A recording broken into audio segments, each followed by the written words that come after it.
warahmatullahi wabarakatuh. Nama saya Nur Rahma, saya dari S1 Informatika Universitas Muhammadiyah Banjarmasin. Dan pada kesempatan kali ini saya tidak sendiri, saya bersama teman saya yaitu Bu Sinita Fauzia. Dan kami akan menjelaskan mengenai static RAM dan dynamic RAM. Sebelum saya menjelaskan mengenai static RAM, saya akan menjelaskan sedikit mengenai RAM. RAM atau Random Access Memory adalah suatu hardware di dalam komputer yang berfungsi sebagai tempat penyimpanan data sementara atau memori dan berbagai instruksi program. Isi RAM dapat diakses secara acak dan tidak tergantung pengaturan tata letaknya. Data di dalam RAM dapat hilang ketika komputer dinonaktifkan atau data listrik atau power supply dicabut dari perangkat. Kapasitas RAM di dalam suatu komputer berpengaruh pada tingkat kecepatan proses data atau loading di komputer tersebut, sehingga proses penyimpanan data, membuka data, dan menjalankan program akan semakin cepat sesuai besarnya RAM di komputer tersebut. RAM dibagi menjadi dua kategori, yaitu static RAM dan dynamic RAM. Apa itu static RAM? Static Random Access Memory adalah jenis RAM yang menyimpan data dalam bentuk statis.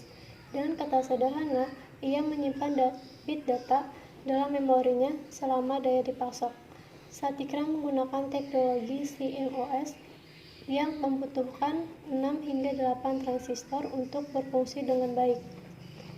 Data dapat disimpan dengan aman ke RAM statis selama daya yang disalurkan konstan. Memori tidak dapat direpres ketika saat program sedang berjalan.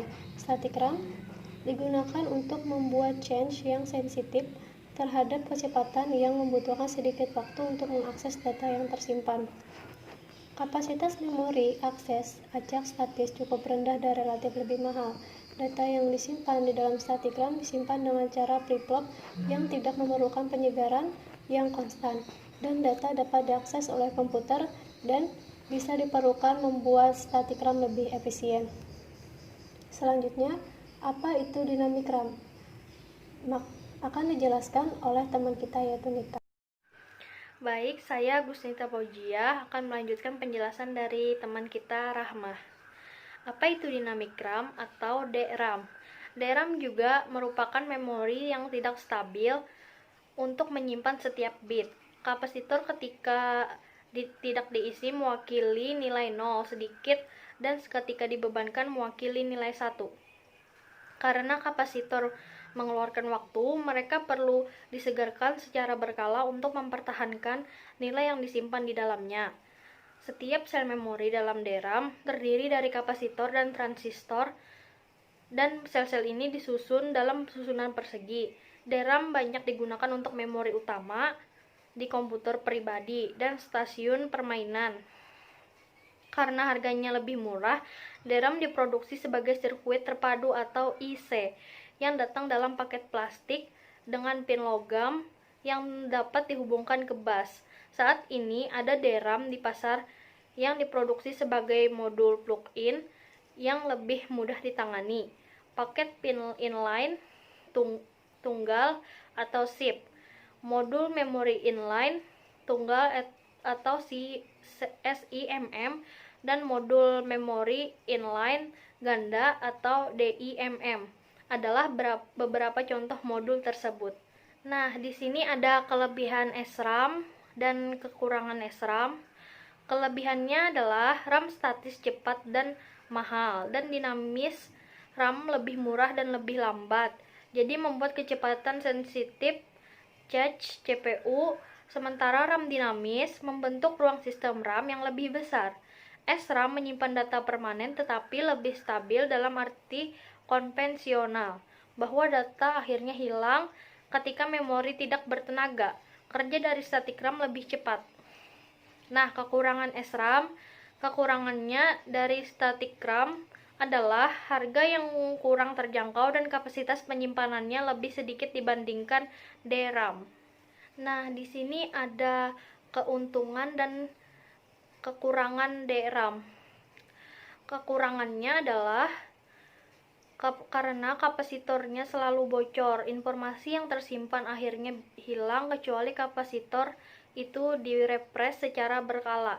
Karena kebutuhan repres tersebut membuatnya berlawanan dibandingkan dengan memori statik Random Access Memory atau SRAM, dan memori statis lainnya.